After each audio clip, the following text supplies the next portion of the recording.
Ancient life on Earth. Over millions of years, plants and animals lived and died. That decomposed life sunk deep into the ground, and as a result, an ancient menace was created. Fossil fuels, black oil, coal, and gas have created modern society as we know it. This ancient sunlight unleashed global industrial power on a scale never before witnessed in the history of the planet. But when burnt into the atmosphere, carbon causes climate change. 97% of climate scientists agree that climate change is happening now and is caused by human activity. However, the fossil fuel industry continues to pull that carbon out of the ground. They drill, they extract, making trillions of dollars. They frack, they mine, earning astronomical profits. We need to keep this carbon in the ground. In order to prevent a catastrophic warming of the planet by 2 degrees Celsius, we cannot burn more than 500 gigatons of carbon into the atmosphere. But the fossil fuel industry has access to 5 times more than that. Almost 2,800 gigatons of carbon pollution is ready to be pulled out of the ground, sold, and burned. We must fight to keep this carbon in the ground, and it is possible. People are ready for conversation. They're ready to understand that carbon pollution is causing this challenge and that there is a simple solution. Put a price on carbon pollution. In the United States, we spend $110 billion federal dollars on climate change events. That's about $300 a person in tax dollars. Well, we certainly need a price on carbon pollution. Right now, it's a free good, and we are using the atmosphere as a sewer, and that has a real cost. And that cost should be reflected in the cost of carbon pollution. In the 50s in London, based on the Industrial Revolution, there was so much pollution, as you see in Beijing and around China today, that you actually couldn't see 6 to 8 feet in front of you. They put a price on pollution, and it changed. You have to put a price on carbon, and that can happen either through carbon trading or through a carbon tax. There's a moral imperative there, but there's also a business imperative. And Senator Boxer and I have introduced legislation to do just that.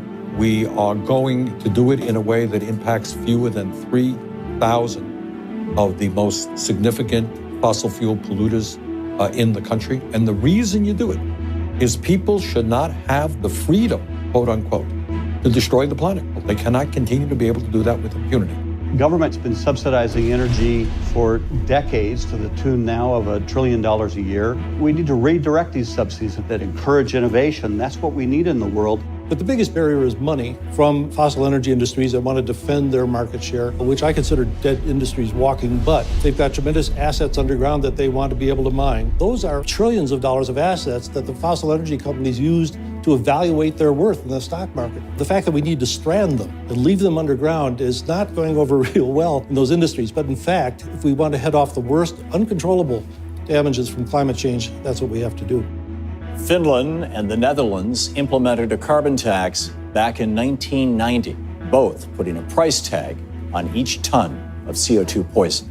In the beginning of the 90s, there was a deep understanding that we should do something. We think that the Finnish economy should be based on sustainable energy in order to make our society competitive and in order to save our planet, which is, of course, the main target. Since then, several other nations have created their own versions, including Norway, Costa Rica, and the United Kingdom. Ireland passed a carbon tax in 2010. It was fairly simple to introduce. When they see a carbon tax in place, people know that they can invest in alternatives that actually cut out the use of fossil fuel. It starts to have that effect, improving your energy efficiency in your homes or improving industry's energy efficiency. And what we've seen in the last 5 years is we doubled our amount of renewable energy supplies. So the benefit for the consumers is if through those signals you can cut out the wasteful use of energy, then everyone's saving money and it more than covers the cost of the carbon tax in the first place.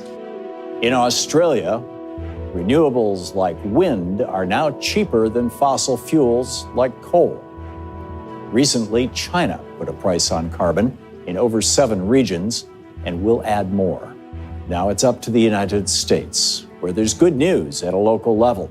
In 2007, Boulder, Colorado passed a carbon tax, charging $13 for every metric ton of CO2. The carbon tax was generated and voted into place by Boulder voters. So it's a surcharge on electricity consumption, and it's applied to residential, commercial, and industrial customers here in Boulder. The effect has been really tremendous. So once the carbon tax went into place, it has generated about $1.8 million a year.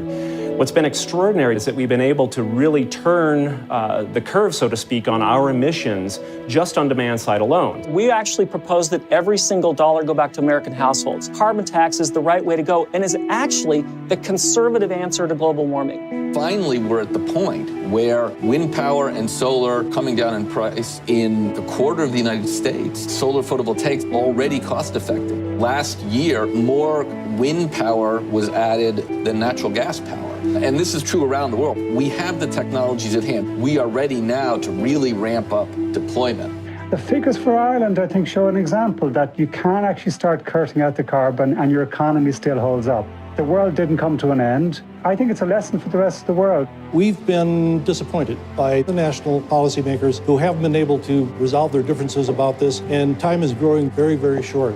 President Obama is the last president with the chance to confront this problem in a way that may head off the worst of the damage. But given the severity of the problem right now, we're not moving fast enough. We are looking at a fight to save this planet. And we have got to be bold, we have got to be aggressive. If it's not going to happen at the federal level or the state level, we in the communities where the innovation occurs, where we were going to be on the front lines of the impact of climate change, need to take it in our own hands and make the changes that we need to see. If national governments won't take action, your community can. We no longer need the dead economy of the fossil fuel industry. We can move our economy town by town, state by state, to renewable energy and a sustainable future. To learn more and join the movement, go to greenworldrising.org.